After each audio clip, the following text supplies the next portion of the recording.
Come listen to the best music in Gunroom Radio. All of the artists that are performing are within the military family.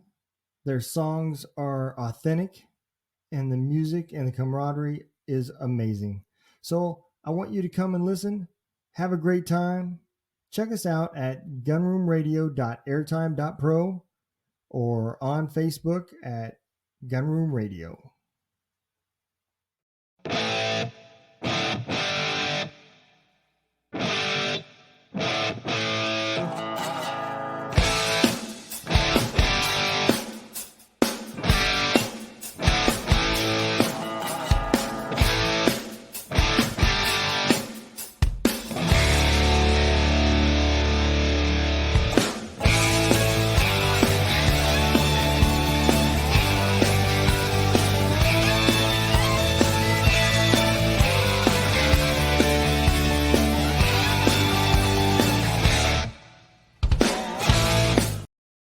Hey, welcome everybody. This is Don with Two Drunk Dudes in a Gun Room. Man, let me tell you, it has been a crazy week. So, this show is now sponsored. We are sponsored by Operation Encore. Operation Encore is a 501c nonprofit helping veterans take their dreams to a next step as transitioning from military life to the music life. They're there every step with them, helping them, guide them, and getting them to where they want. If you'd like to learn more about it, you can go to operationencore.org and find out everything you want to know. Hey, so today I have got a awesome veteran, Marine veteran, author, and is still currently serving to help the veteran community with the VA claims and the stuff that we love doing when we transition. So, without further ado, let me bring on Chris Whittmore. What's going on, Chris? What's going on, man? Thanks for having me. Hey, man, I appreciate it, man.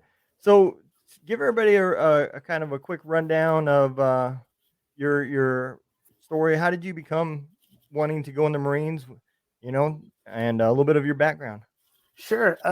Grew up in a complete military family. Like every male in my family served in either the Army or the Navy.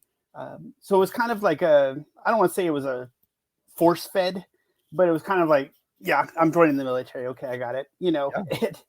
The biggest influence was my grandfather, who was actually a Silver Star winner he was at Pearl Harbor when the bombings took place and all that stuff, and he won the Silver Star and Wow. all that stuff. So he would always kind of tell me, this is kind of what the military was like, and this is my perspective.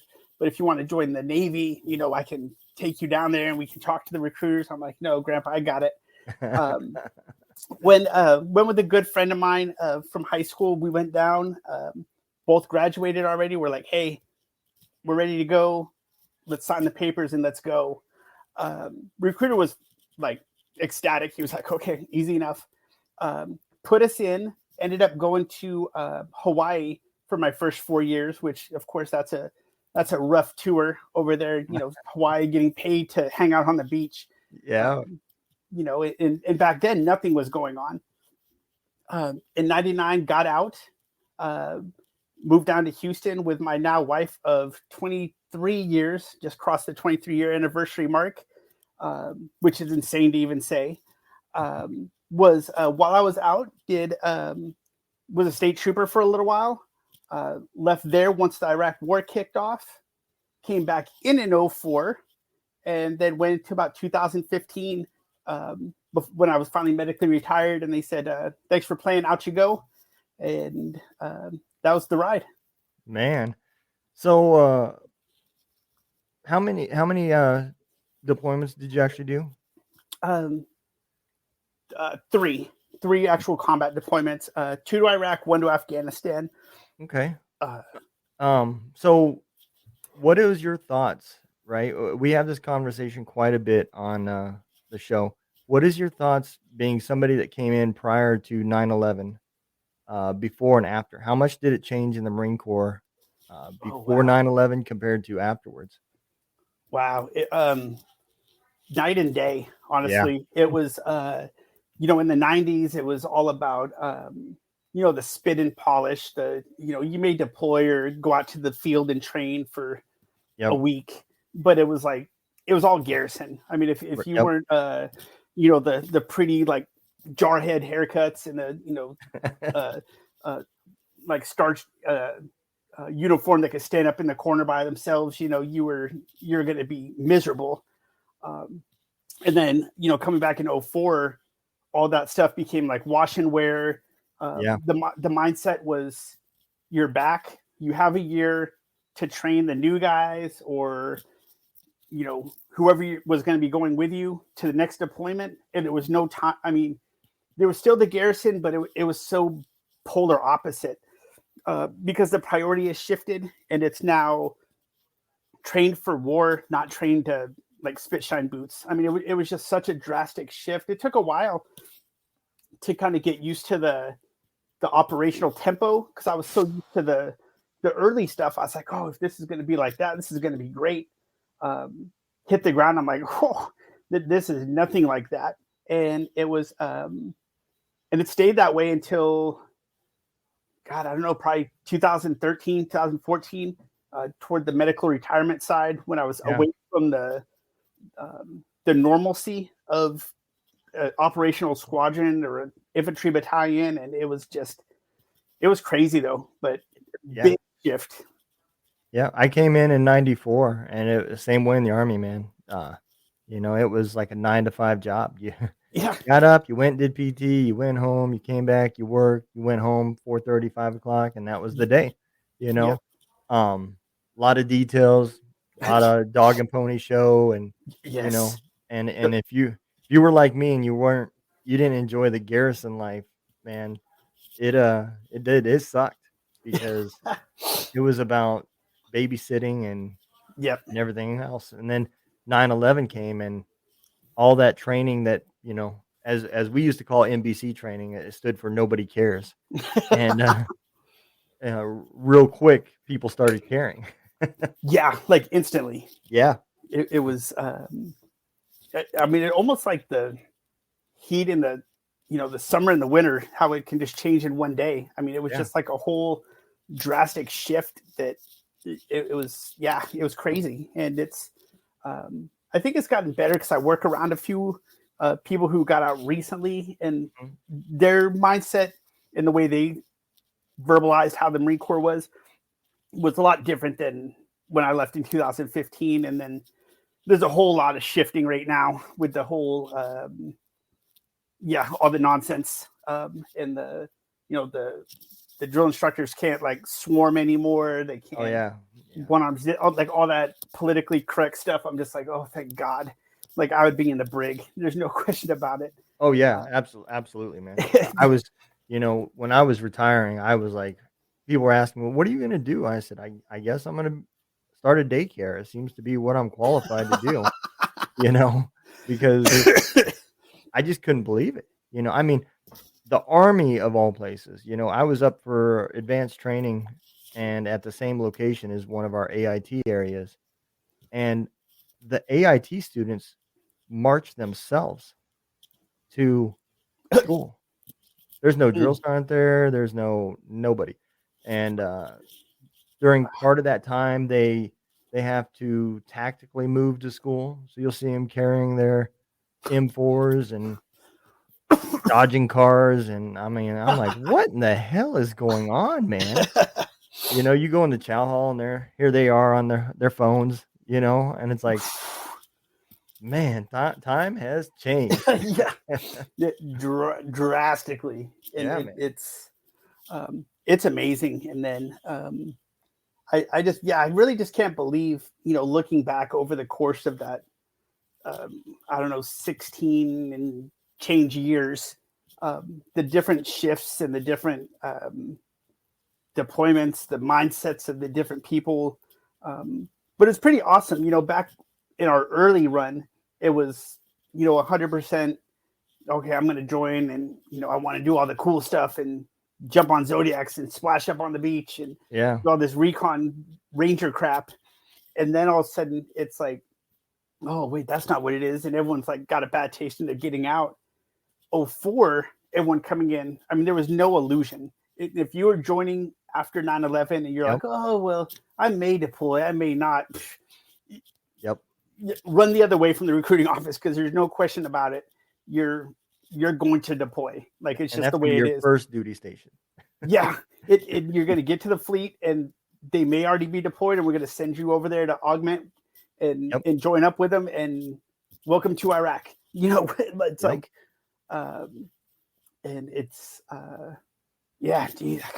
And looking back, and I can't believe that was uh, almost 20 years ago I when I know. came. Like God, which I can't even fathom. 20 years ago, I'm like, wow, I was just young and stupid back then. Now I'm like old and broke. Yeah. But it's it's just hard to believe time flies like that, and you blink and it's like, wow, where did the time go, and what am I doing? Yeah. And it's Sometimes when I talk about the stories, man, I I I mix up maybe the year or something that something happened, or I would mix up whether it was Iraq versus Afghanistan, and it used to bother me because I was like, "What is wrong with me? Why can't I remember where I was at?" But just like you said, man, it was a 20-year war. I mean, I spent yeah, 68 months going in and out of that theater, back and forth. Yeah, and God, it's no wonder I mixed shit up because I was constantly going to one or the other 68 nonstop, months, Jesus, you know? So, and I think that's the same for a lot of people because the war did drag out for so long, you know, yeah, that you do lose track of the years because it doesn't slow down when you return. When you're in the no, stateside, that train's full blower still, whoop, whoop, let's yeah, go train, and man, it's crazy because you come back, you get maybe 90 days with your family, and yeah, then the training for the next mission starts, yep, and you're like, "Holy shit," you know? no And break. I think, to be honest, and I'm not dissing any military. All branches. I don't care if your rank, your MOS. You signed the line. You knew you were going to deploy. You're going to play a role in this war somehow, some way. And Absolutely. but I do feel like that train that we're talking about affected the Marines and the Army a lot more than some of these other um, branches. I Oh did yeah. deploy with several Air Force people, and, they would tell me stories that just made me jealous, man. I'd be like, "Where's the rest of your unit?" And they're like, "Oh, no, this is a voluntary thing. If you volunteer to deploy in the Air Force, when you come back, you get to pick your duty stations." So there was some place I wanted to take my family to, so I came over here, and in return, they're gonna send me to whatever base I wanna go to, and I'm like, "Yeah, in the Wow. Army, the next base you're going to is going to Afghanistan, buddy." hope your hope your stuff is packed because off you go. Yep. You Uh, don't get that opportunity to say, "Well, let me go to some chill, nice environment." People were like, "I'm gonna go to Hawaii." Well, guess what, bitch? Hawaii's deploying too. yep. And they yeah, sure as hell. Like every and that was the crazy thing is in Hawaii. I was with 3rd Battalion, 3rd Marines, stationed on the northeast corner, and it was chillville. Go to the beach every Friday, all that stuff. But they actually relieved the unit I was with in Fallujah in '07. So Mhm. yeah, Hawaii, their assets are coming too. Like they're not Yep. protected by the island. They just Nope. had a longer flight. So it was Towards the end of my military career, I got like a dream assignment. I got stationed in Qatar, right? Like paradise, you know. Guess what? First time Qatar ever deployed was when I was there. So I went to Kandahar from Qatar. I'm like, I just can't fucking win. no, and it's and the one thing that I think you would agree with too is Iraq, Afghanistan, summertime, hot as hell, Yeah. like blistering hot. wintertime, cold, rainy, nasty. So it didn't matter what country you were in, but Yep. you can damn sure set your watch by, oh, it's June, we're gonna fry for a while. Yeah. You know, I mean, if you were in northern Afghanistan, dude, there would be snow up there until like April. God, You know, I like wish I could. Bagram and places like that. Yep. Yeah. Oh God, Yeah. Afghanistan. I We, remember I remember our aircraft taking SEALs up. You know, they called it training, but to them it was fun, man. And my hat's off to Navy SEALs, man, because they're built different. I don't care what anybody says, oh but yeah, they're mongrels. we were literally taking them there outside Bagram up to the top of the mountains, and they would jump off the back of our helicopters with skis and then ski down the slopes. And I'm like, man, you guys are out of your damn mind. Yeah, like of all places, like it's not like you're in Utah or like Lake Tahoe or something. You're like skiing through a combat zone. Like what the fuck? Exactly, man. I mean, that is insane. But yeah, you know, and they can call that mission work or whatever you want, but I think they were having fun, man. I think that was just them saying, "Hey, we're gonna go party for a while." Their way of like decompressing and Yeah, you just like why not? Let's go skiing down in Afghanistan. Like why not? yeah, Uh, man. they are definitely truly like you said built very differently. They are, man. And then another group that is the Air Force. I mean, they live a pretty coach life. No more coach than the pararescue guys. Like Mhm. they, even on deployment, I was like, these mother. They have like a designated nutritionist, cook, gym person, like deployed with them so they can make sure that they stay like yoked and in top physical shape and all this other stuff.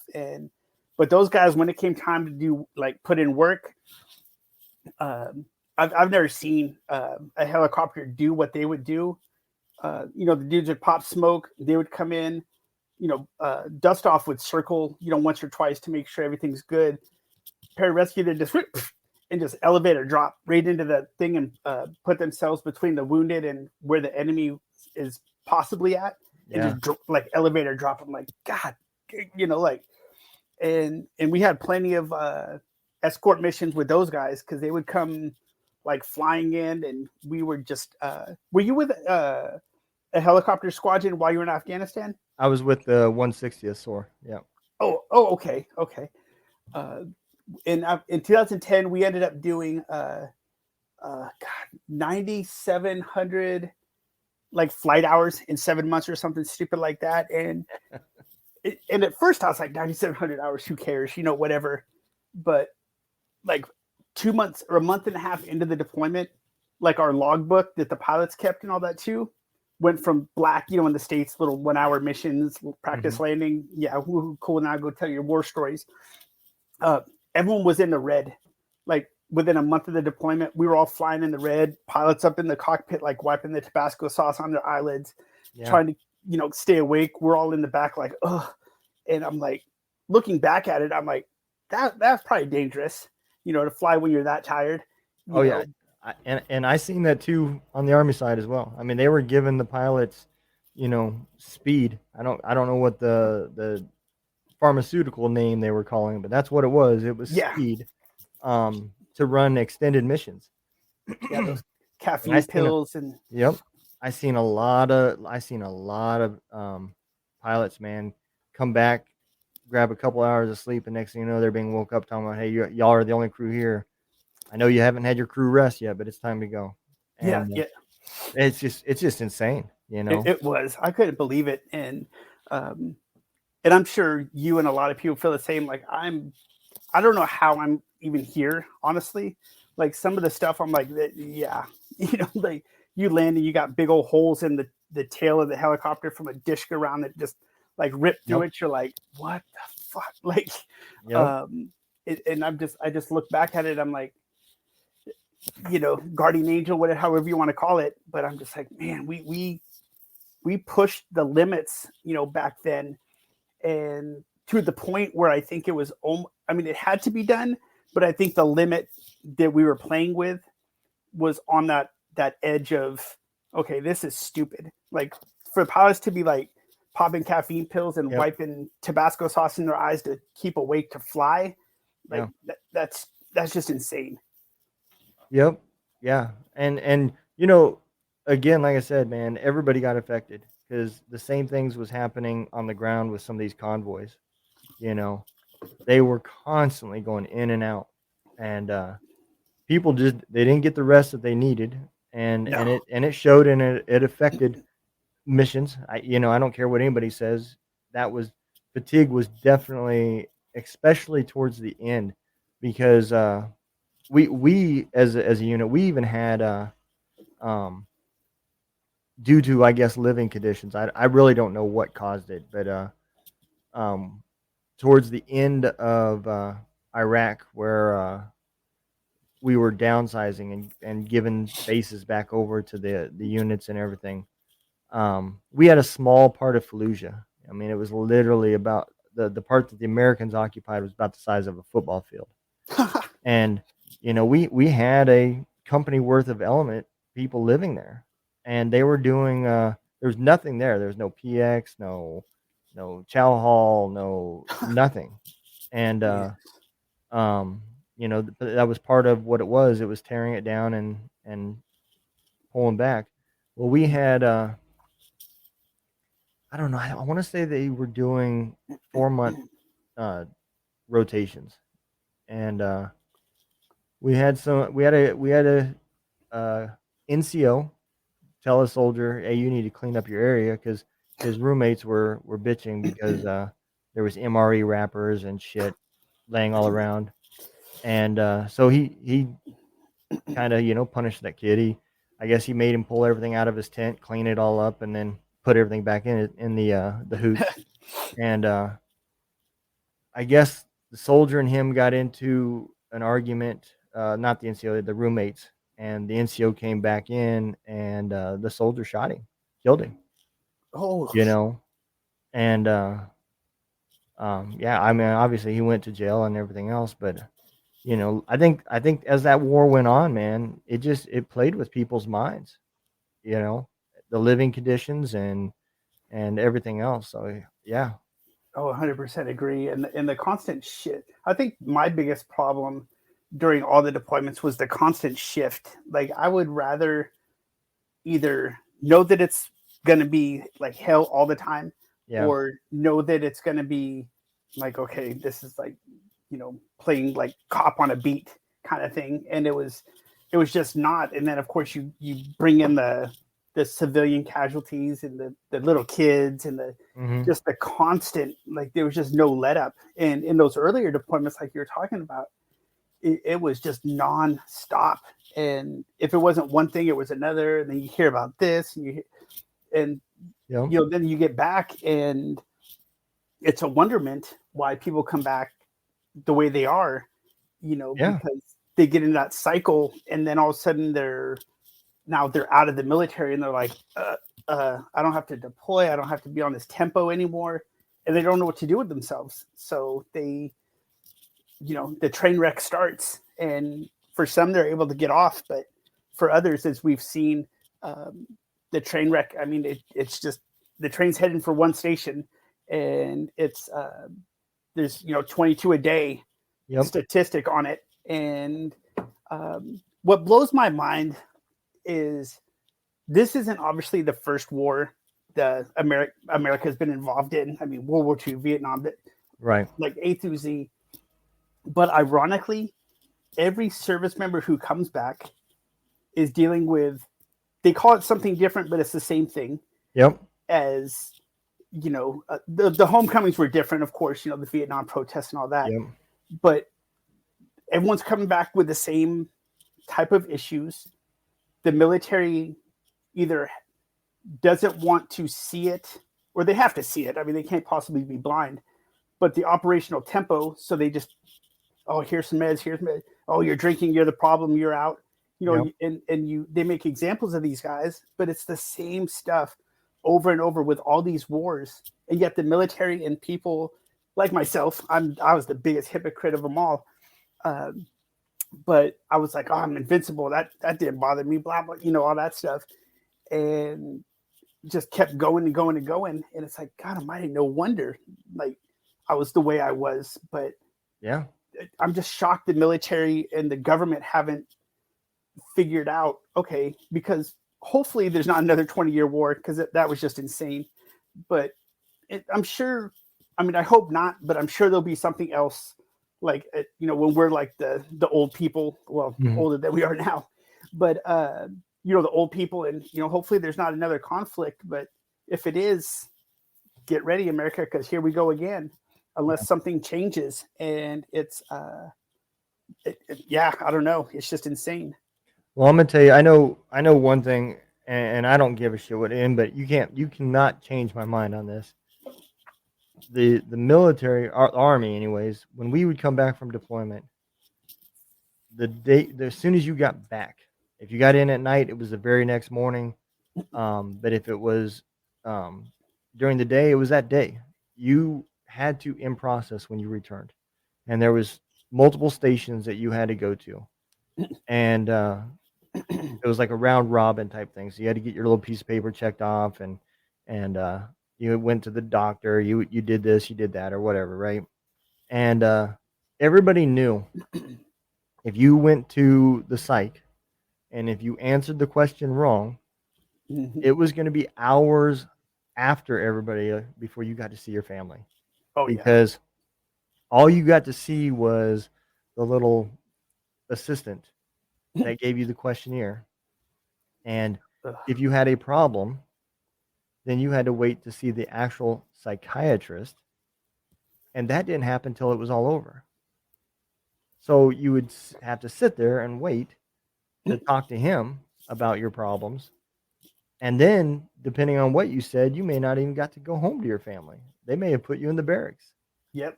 you know? And so everybody said the same thing. Nope, not a problem. Nope. Good I'm to go. good. Yeah. Yep. And Well, and that's why, we are in the situation that we're in, because that carried over from so many deployments. It's still the situation now. yep. You ask a guy if he's okay, and the answer is yes. Immediately, like, yep, I'm Yeah. golden. Yep. So, What were they called? Those PHA post deployment freaking health assessments. yep. Yep. My wife laughs every time she looks at the ones I did, because it was the exact same way. Like, there's no effing way I'm gonna be that guy who checks that box wrong. Yeah. And she said, like, do you coming back from a trip to Disneyland or what? Like, you're just, everything's perfect and Yep. you're good. I was like, because I wanted to stay with these guys. I wanted to go see you. I didn't want to, like you're saying, sit there for hours and wait for. And then of course you see that guy and he's like, everyone's like, hell no, like, this guy's got to wait. Yep. Yep, I'm good. And it was so ridiculous. Those, I mean, they used to pass those out on the flight back from Yeah. Kuwait. They would pass them out, and we're like, whatever. And then right after that, they would go through and pass out the ambient, so everyone would like knock back out.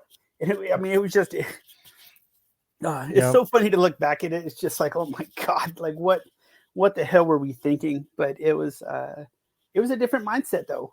I just, Absolutely, man. I mean, at the end of the day, now, especially now that I've gotten out and can look back through different lenses, while you're in, it makes sense. I don't want to do anything to make myself different from the guy to my left and my guy to my right. As yep. long as I look like them, I'm good to go. You know, and just like you said, when you see that guy sitting there waiting to talk to the shrink, you're like, oh yeah, nope, he's broken. No. Yep. And now Yep. you're blacklisted and you're Yeah. fucked. Like, you're done. Yep. So, And it's, whew. did the book come after the military, or were you starting that process during the military? Yeah, the book actually came after the military. I had just started working for the Veterans Treatment Court, helping vets that get arrested for DWIs, and putting them in treatment, and then if they successfully do the year, their case is dismissed and they can get it expunged. It's like a fresh start. And so I was loving that, but 3 weeks in, COVID lockdown. I'm like, oh, so now I'm gonna OJT by myself. I'm gonna learn this job from the kitchen table and my personal cell phone. And I'm like, well, fuck. here we go. But during that time, I started thinking about all these stories and talking with different guys and seeing what they were up to and all that. And a lot of the details were starting to like slide away. And that really, and I think you mentioned it before too, that really bothered me that I couldn't remember all the details. I mean, I used to be able to, oh, it was 3 a.m. There was a Coke can rolling down the road. It was this, dogs were barking. Yep. And so before all of that left me, my wife's like, hey, why don't you just journal, like type it up as like a story, tell your story. And, that way, if your brain goes kaput on you, at least you have like a record of it or something like that. I was like, good idea. I mean, it's, so I initially just started typing it up as like, write some notes. And if someone wants to look at it later, at least it'll be there. Mm-hmm. And once I was done, my wife's like, why don't you send it to a publisher? I was like, a publisher? Yeah, right. Like what? And she's like, no, seriously. I mean, what's it going to hurt? What if they say no? They say no. Like that's the worst thing that can happen. Yep. And I was like, all right, whatever. And within like 2 weeks, the publication company called me and was like, hey, we read your book. We really want to work with you and get it published. And I was like, well, in this state of shock, I was like, well, what do you mean publish it? Like, did you call the right number? Yeah. Like, are you sure you're looking for me? And, they kind of walked the dog through the whole process and, the editing and the constant rereading the story. God, I don't know. I've probably read the book before it was published like 20 times, just making sure everything was, the way I wanted it to be. And then all of a sudden it's, the launch day happens, November 2021. It hits and I just, you get the box with the 10 author copies so you can pass out to family and friends. And I'm just like dumbfounded. I'm like, what is this? Like, how did this even happen? and and ever since now, it's been just a whirlwind. I'm just these people that have emailed me. I've talked to guys in Australia, Great Britain, East Coast, West Coast, overseas that I have no idea who they are. They just reach out via Facebook and they're like, hey, I got this book or this book was recommended, blah, blah, and I'm just like, what? Like, what do you mean? And it's, a bunch of great comments and, hey, this book helped me and this, this did this and this made me, seek help. My wife is a therapist out in an addiction place up in Canyon Lake area. And a bunch of her clients have ordered the book and they're reading it. And, they kind of have a meltdown after reading the book a little bit because it's stirring up the stuff. But then it's also forcing them to be like, God, you know what? I don't need to wait 15 years like I did. I can do it now, and it's okay to, my favorite line I always tell people is it's okay to not be okay. Yeah. And if you were over there as many times as all of us and you're not affected, there's and you're definitely not okay. Yeah. There's a prison right down there. Go check yourself in, because there's something wrong with you, and it's a lot of guys coming back are like, oh, well, I didn't do this, or I wasn't Delta Force, or I wasn't the Navy SEALs, and I'm just like, and I just kind of shake my head. I'm like, look, if I said, what about the firefighters and EMTs at the Oklahoma City bombing? Is it okay if they have issues? Of course yeah, of course. What about Ground Zero, 9/11? Yeah, they dealt with all this. I was like, okay. And that was here in the States. You deployed over there at that type of level, but for 7 to 14 months. I said, why is it not okay that, or why is it not okay for you to be rattled by that? Yeah. Quiet as a church mouse, because they have nothing to say. Yeah. And it's, and that's what the book was designed for, is I damn sure didn't want to write another war book. There's just, I mean, who wants to read another book on Iraq or Afghanistan or see another movie? Like, Yeah. hell no, But I wanted to really paint that picture of, yes, this is what happens on the deployment, but this is the bigger picture of what happens when you come home, your family, you're drinking, isolating. Kids don't understand. So, like that whole thing. And then you hit the ground running. You're like, whoo, 2 weeks of post deployment leave, bam, back to, all right, we're training, we're deploying next year at this time. I mean, Yep. there's just no stop. And Yep. I really wanted to reiterate that and kind of take people through the good, the bad, the stupid, and then climbing out of that dark hole. And if I can do it, anyone can do it. And it's been amazing though to have that book out and really hear the people's perspective and what they think of the book. Yeah. I think a big thing about that, man, is there's weird responses when you get from soldiers and people that have never deployed. I get this a lot, especially now that I work around 99% civilians that never been in the military, you know. And when they ask the question, they were like, "Hey, would you ever go back?" And I tell them in a heartbeat. Yeah, I absolutely. wouldn't think twice. And then they say, "Well, what about? I mean, you went to a place that gave you PTSD. It gave you this. It caused these problems." Yes, I would go back in a heartbeat Yeah. because as much as it's screwed up, it makes more sense when you were over there. Life is simpler. Oh yes. The camaraderie, you don't have the backstabbing and the negativity that happens. You know, everybody is pretty much can walk up and talk to anybody and have a good time and when you're at your lowest, they're there to support you, and when you're at your best, they're there to give you shit and talk shit. You know, and the moment you come back from the states or come back to the states, that all changes.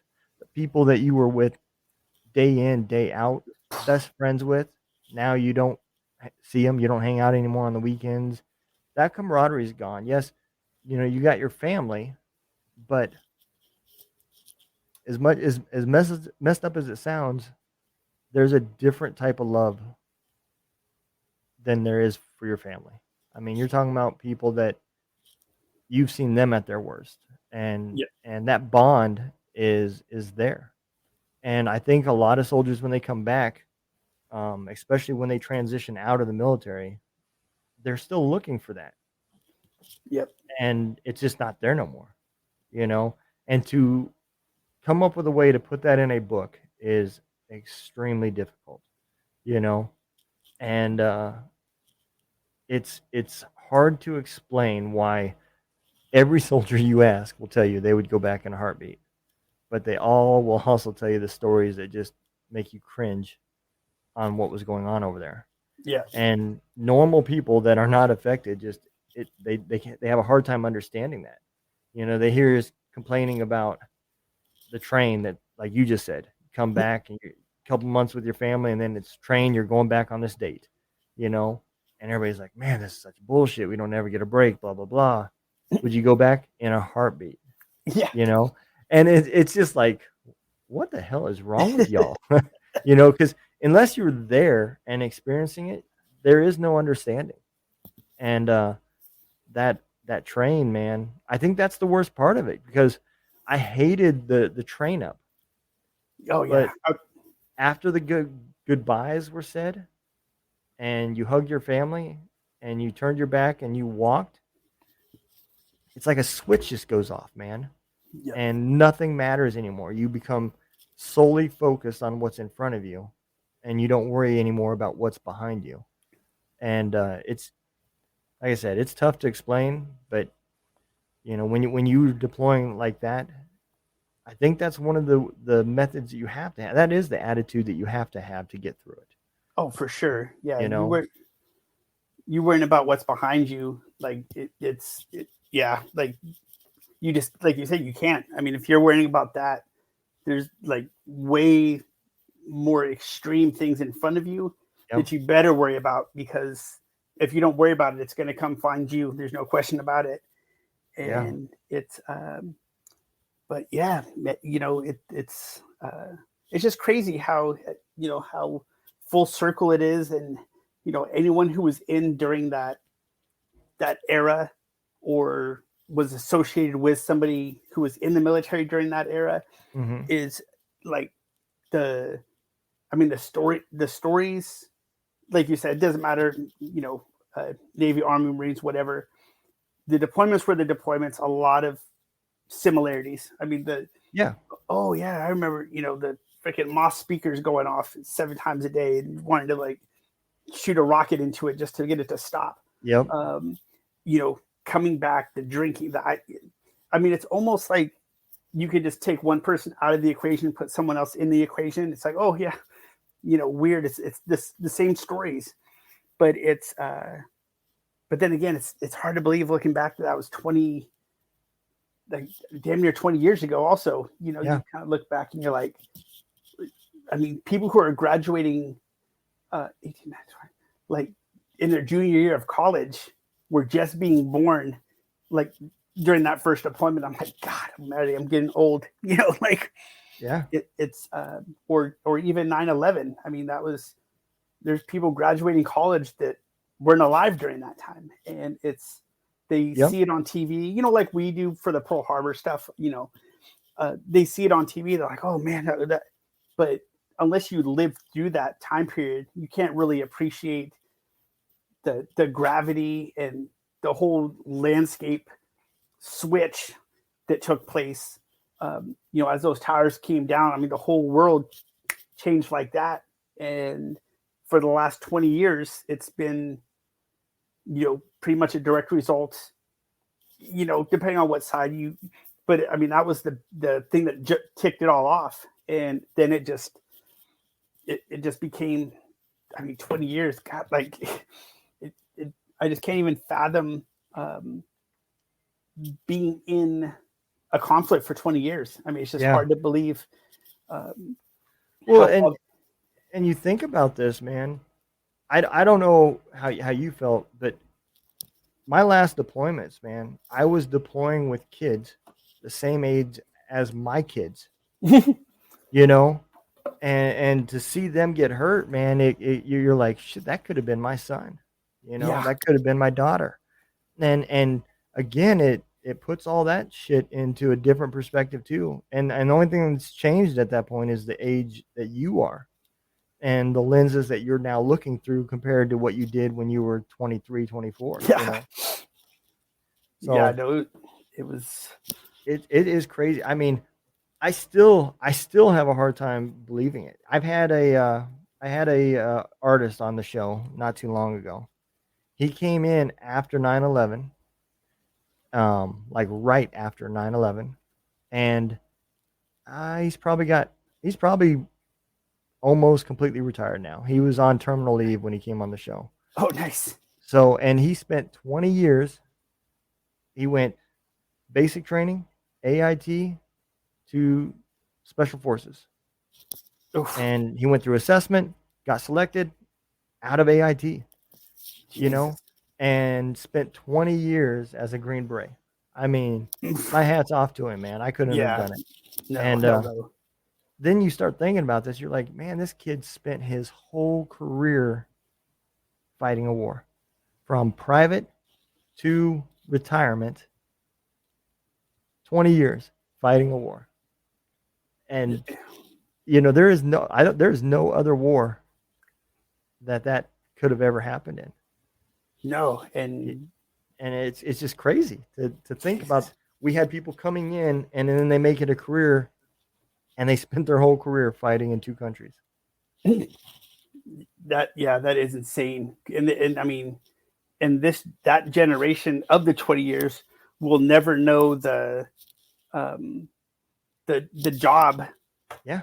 mindset of the military back in the 90s, No. or even now. When I retired, the population of deployed combat seasoned people was, I don't know, 80 to 90% ish. Yeah. Now, in today's day and age, I bet you the population is probably 10% Probably. that have deployed, Yeah. since all this has been shut down. And I'm like, I mean, some people spent their entire careers deploying. These guys will never know that thing, but they'll also never know the other side of when things were like just even keel and it was a Monday through Friday job with the long weekends. Thank God for the holidays. And, Yep. you just went out and did stupid. But now it's, it'll be interesting to see what the transition is going to be and how it's going to shift with all the other stuff going on too. It's just insane. I mean, Yeah. So how did you? Let's talk a little bit about the job that you had as far as helping soldiers with DUI cases. How did that come about?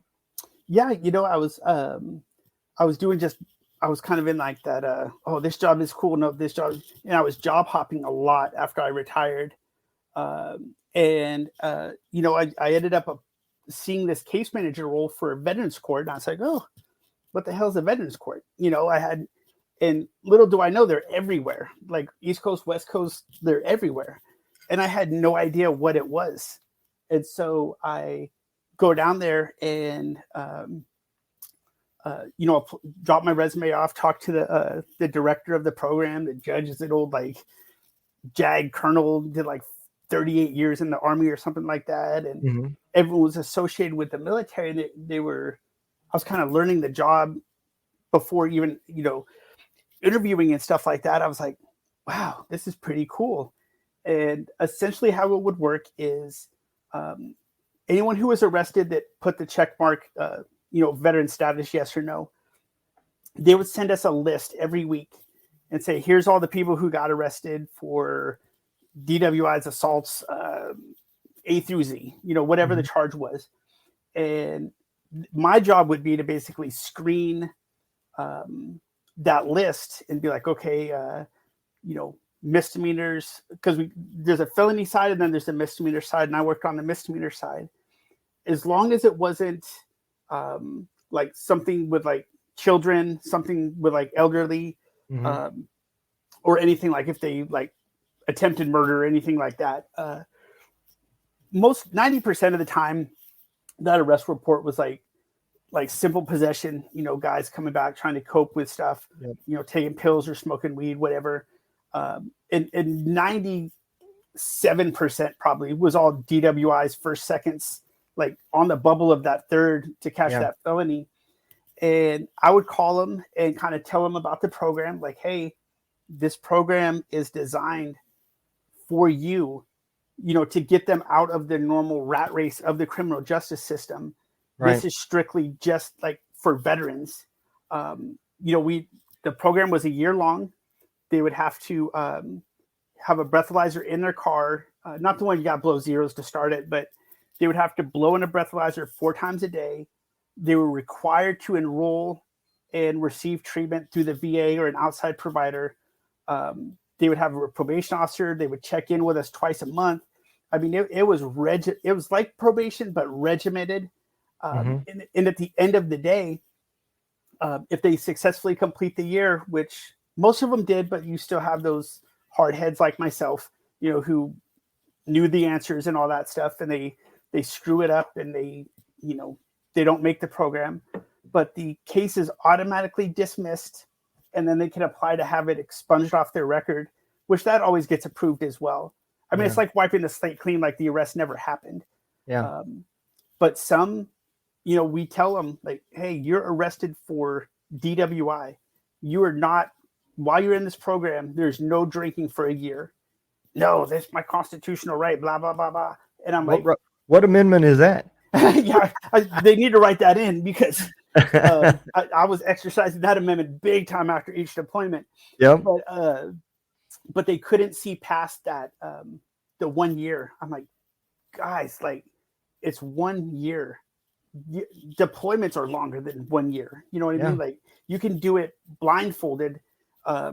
Just don't drink. Like, and I would try and tell people like, look, if you have this on your record, whether you're drinking or not, a cop pulls you over at 3 a.m, runs your report and says DWI, you're fucked. Like Yep. that stop is going to be that much longer. Same with possession, same with all that. Yep. Because now they've got that probable cause to sit you there and be like, oh, you drinking? Like, let's search the vehicle. And Yep. you don't need that. And if you can just maintain for a year, you can create that gap where that's not going to happen, to you. But some still, they try and game the system. They think they've got it all figured out. And, sadly, a lot of them, make it, which is great, but a lot of them, didn't as well. And they wouldn't accept the help. And, you can lead them the horse to water, but, if they don't Yep. want the help and, all that stuff. But I absolutely loved, that job and got to do it 90% of the time I was at the job. I was at my kitchen table because it was all during COVID. Yeah. It was 2.5 years. The commute was about 50 feet from my bedroom door to the kitchen table, which was traffic was horrible. Yeah. And and I was able to do the book. I was able to work out and drop like 25 pounds, working out every day. I mean, what's the excuse then? Have the treadmill and the weights and stuff right there. Yeah. In the man cave. I'm like, God, I don't have an excuse now. Like, oh, I don't have time. Like, got to work. I'm like, damn, I've got all this time. And Yeah. I just literally have to walk. So, got myself into that. And then, COVID ended back in the courthouse. And in January, I ended up taking the new role that I'm doing now, helping with the VA claims, which is a monster all on its own. Like I wouldn't have the patience for it. I'm service connected, but I had no idea, like the level of, not the patients, dealing with every variety, from World War II, Korea War vets, Yeah. to like, present day guys who are, did 4 years in the Air Force as a cook on Lackland, and now they want, all this stuff, and it's just like, and that's my hard part is talking to these people who did like 4 years. They, to maybe no fault of their own, never deployed, but now they're coming in and say, oh, I've got this wrong, and breaking out this laundry list of stuff, and I'm like, okay, stop, like look around for a second, and they'll kind of scan it, and then they'll start like crossing stuff off their list. And I'm like, you don't have to cross shit off. I was like, but let's be real. Like, all these things are not, due to whatever. And you're just not going to have all these broken bones and all this other stuff. Your back's not going to be like jacked up, knees, all this other stuff from, unless you were hurt and, then that's, you fell off the obstacle course, you broke your, whatever, then okay, Right. fine. But if it's just, you had a PG career and now you want to stay on the government's dime, then no, I've got a huge problem with that.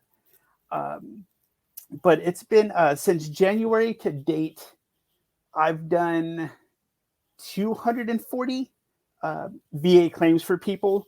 And it's, and I, as frustrating it is, I couldn't think of a better job either. I mean, it's absolutely amazing. Yeah, I couldn't do it, brother. My hat's off to you, man, because I'm gonna tell you I lost my temper just asking the VA rep a question. And again, I get it. I wasn't necessarily in the right state of mind as I was getting out of the military, but my temper was not the best at that point.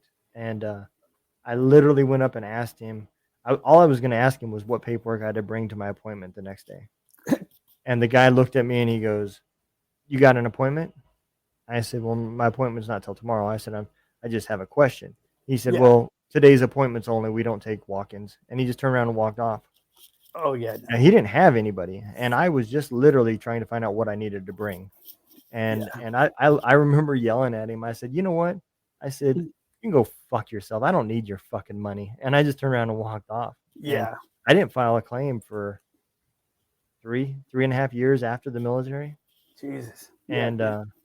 And it took some convincing some buddies of mine that knew me, and at that point, my life was starting to really go downhill. The tail I skins are got out true. and started a trucking company, and I think the worst thing you can do as a soldier, man, is to put yourself in a semi truck and drive 650 miles a day and be out on the road alone for 6 weeks at a time Yeah. and have nothing but time to think. Oh, And yeah. so, I mean, that wore on me, and finally, at some point, my wife was like, "Look, you need to get help," Yeah. and at that point, that's when I went and seen it. I didn't go to the VA at that point yet either. I went to a civilian therapist, and he got me level-headed enough to where I could literally deal with some red tape bullshit without exploding. And Yeah. then at that point, Good. I started the claim process. But And it's the claim process. I being knowing what the VA is like, looking back and be like, man, the VA, fuck, like it's just a big corporation. I mean, I hate to it call it a is. corporation, but it's a corporation. And being thank God I'm not a VA employee. I just work for the county, and we're empowered um, by the VA. We're licensed to do the claims for people, Mm-hmm. and you have these people coming in and from all walks of life, all different careers, all different things, and I'm just like, man, and they come in and they want to do the claim themselves, or they file a claim online, or the barracks lawyers said, "Oh, do it this way, and you'll Yeah. be good." And or these lawyer vultures out there that are charging vets like 30% of their claim, their first check, to do the claim for them. Like, get the fuck out. Yeah. 30%. I was like, that. I was like, if you get back pay of 30 grand, you just gave that dude 10 grand to file 10 pieces of paper. Yeah. And they come in frustrated, pissed off at the world. And I had a lady today come in, and she was so apprehensive about doing this appointment that she was like fidgety, like, coming off a bender or something like that. And I'm like, are you okay? And she's like, yeah, I'm just really nervous. And, I don't know what to expect. And I was like, well, expect to, like, let's kick back, enjoy it. We're just going to talk. I'm going to do this paperwork. We're going to get you on your way. And she's like, I've got to pick my kids up in like 4 hours. And I'm like, oh, okay. You're probably going to make lunch because you're only going to be here like 45 minutes, like max. And we did her paperwork, and I'm like, okay, we're all done. I just need you to electronically sign here, here, and here. Bam, submit it to the VA. Here's your copies. Got any questions? And she started crying because she was so keyed up. Yeah. And then I just kind of pulled the rug out from under her, not in a bad way, but I'm like, yeah, we're good. We're done. And I mean, she started crying, just like, oh my God, I should have come and seen you guys a long time ago. But like you said, if you're not in the right frame of mind, Mm-hmm. it's so frustrating because it's all this paperwork. And if you've gone through the process and you've been denied, now you don't care because you're Yep. like, screw it. All they're going to do is deny me. And then you come see me. Okay, this is why the VA denied you. And it's a word game. It's It is. all wording. I'll do the wording, bam, send it up within 30, 40 days. They're approved. I'm like, hey, by the way, you just went from 10% tinnitus, a guy like us, war vet beat to shit. Yeah. And I was like, hey, by the way, you just went from 10% tinnitus. We reworded the claim. You were able to see the doctors, and now you're, hey, you're 100%. Congratulations. And this guy was like, is this a joke? Are you just kidding? And I was like, why would I call and joke about this, with you? I was like, no. I was like, you're good. And you hear the wife in the background start crying too. And it's just like, God, and that's the rewarding part, is seeing the, some we can't do anything about. It's like, my hearing sucks. I was like, all right, well, when was the last time you had a hearing test? Because, I mean, how hard is it? Beep, beep, beep. And like, oh, like 13 years ago. I'm like, what do you want them to do? Yeah. You need to go get a hearing test out in town by your primary care doc. Bring us the thing. We'll submit it to the VA. And we're done. 30 minutes. But they don't want to do that small piece of it. Yeah. To get the bigger picture. They want the now. I want my claim done right now. And it's like, well, we'll submit it if that's what you want. But But it's just gonna get denied. yeah, in about 2 weeks, you're going to get a letter saying, too bad. Yep. And I try and explain that to them. And a lot of the guys I work with, some were military, some never, they didn't deploy. In certain aspects, they were, like recruiters, HR, stuff like that, or they Right. deployed for a short thing. And so a lot of the guys that come through our intakes are two combat Marine guys that one male, one female Marines, and they're up front and they do the initial screenings. And every single time it seems like military, our era, combat vets are all coming to me. And I'm like, what the fuck? Like, why? And like, because you understand them, you know how to talk to them. And Yeah. I was like, okay. So I just, as frustrating as I couldn't think of a more rewarding job. Yeah, man. I get it. When I ended up doing it all myself, and it took me, I don't know, I'd say total of about 2 years to go from 0 to up to 70 where I'm at now. You know, and it was just because, like you said, wording, and Yeah. I would get denied for things, and I would get frustrated, and I'd set it down and say, I'm not doing this no more, and then I would calm down and go back at it again, and um, going back again, I wish I would have went to somebody to help me. I would have had a lot less frustration. Yeah. But once I finally got to 70%, I said, that's probably about fair. And so I don't pursue anymore, and I'm content. And um, but I do get it because you hear those stories of the kid that washed out in basic training and is trying to claim PTSD, you know, Yeah. and you're like, what the hell, Yeah. Like, But so I do get it on their side too. Their systems are in place because they do know there's a lot of people that are just trying to, you know, take game that the free system. ride. Oh, for sure. And, You know, and it's sad that it's that way, but there is. And it's great. I'm glad that you at least have a rating, based on like the months on deployment. I'm kind of shocked that you're as low as you are, truthfully. But if you're content, I mean, that's what's yeah. important. But I would imagine that there's some You, things. oh yeah, there. Like I got denied for my knees. They said it wasn't service related. I came in 19. I did 10 years in the special ops world. You know, with Yeah. rucksacks on my back. I'm surprised I'm still walking. And Yeah. you know, but like I said, I don't bitch about it because I do get treatment through the VA for whatever's wrong with me, regardless. So Nice. going back and trying to reopen the rating systems, that would just be about money. They're still taking care of me. I Yeah. could go tomorrow and talk about my knees, and they're going to start treatment to fix whatever's wrong with me. So, you know, Yep. on that aspect of it, I'm like I said, I'm content, man. My Nice. aches and pains, they take care of them, and I've had a lot of, I hear a lot of horror stories about the VA, but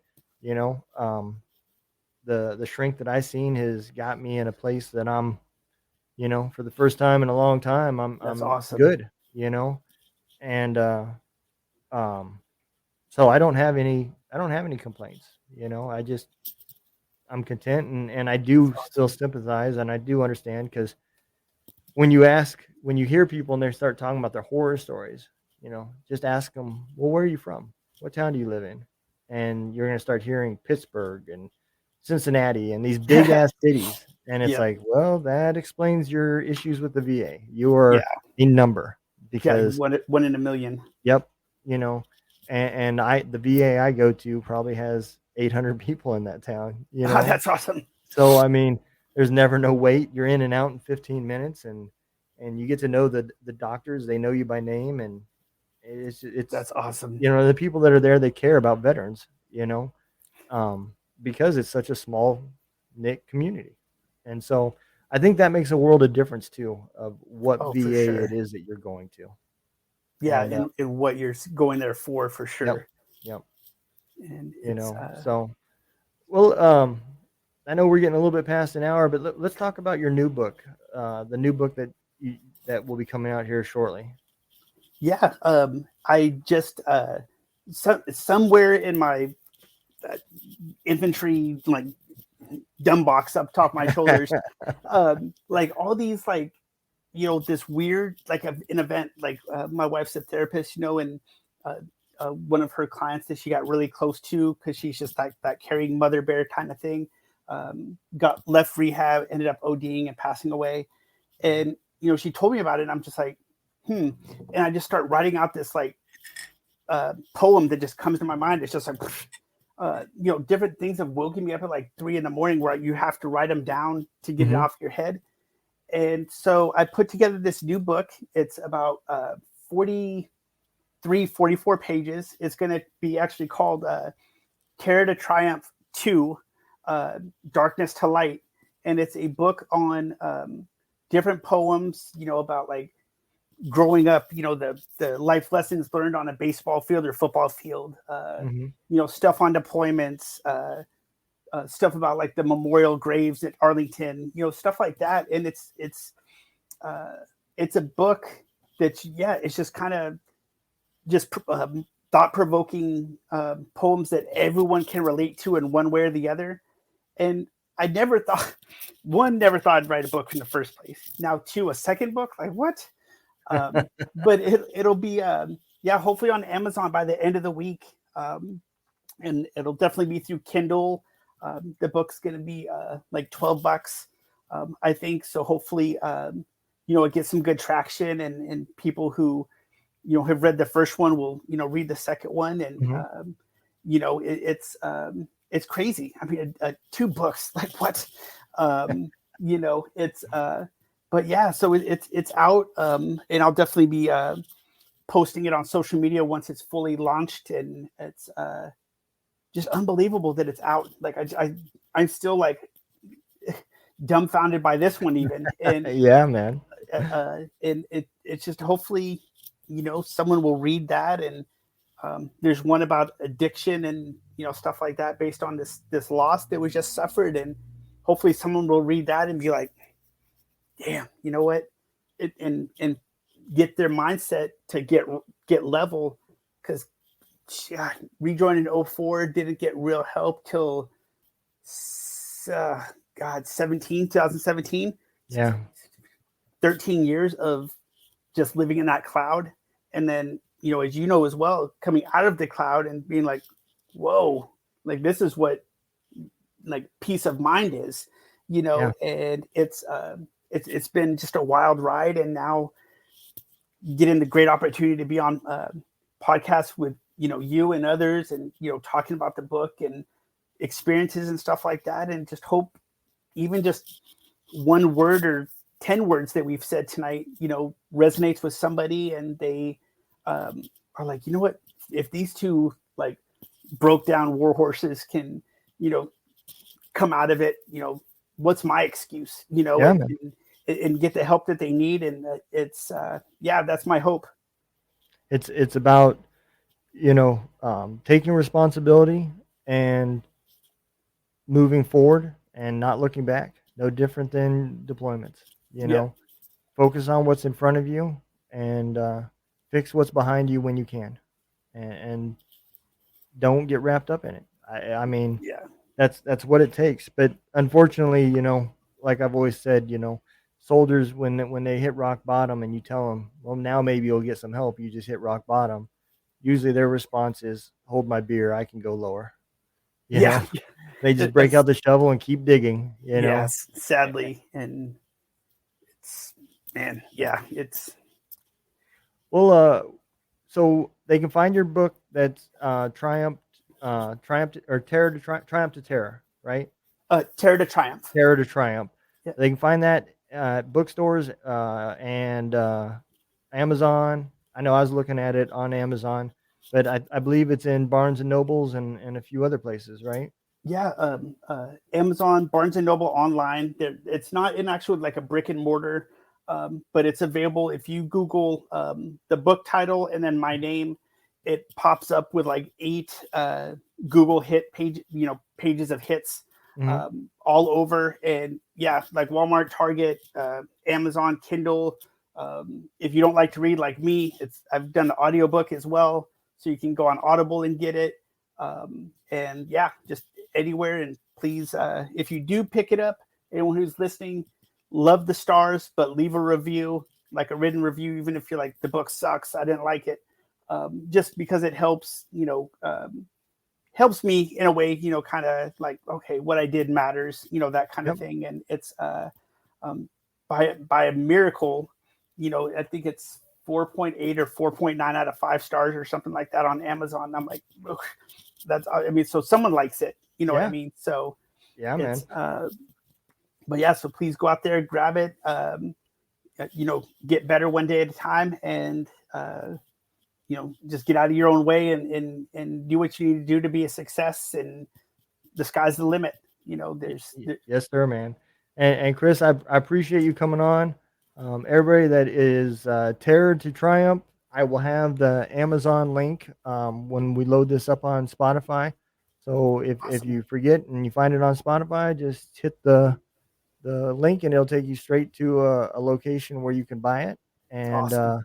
I will also tag and put a link to your Facebook page. So go and give him a follow. He is on Facebook as an Awesome. Terror to Triumph. That's the page that you can find him on. So give him a follow, man, and hit him up. Awesome. And Chris, I appreciate what you're doing with the VA and the legal help that you've given veterans because you made a difference in somebody's life, and I appreciate Sure. that. And I know they do too. Absolutely. Absolutely, man. It's great hanging out with you. If I can do anything for you, please don't hesitate to reach out and ask. I'm all about, giving back, paying it forward, just like I know you are too. So Yes, sir. yeah, let's reach as many as we can and see, and, let what's going to happen. Yes, sir, man. I agree, brother. Well, All right. thanks for coming on the show, man, and take care. Be safe, man. You too. You too. We'll talk soon. Yes, sir. Bye bye.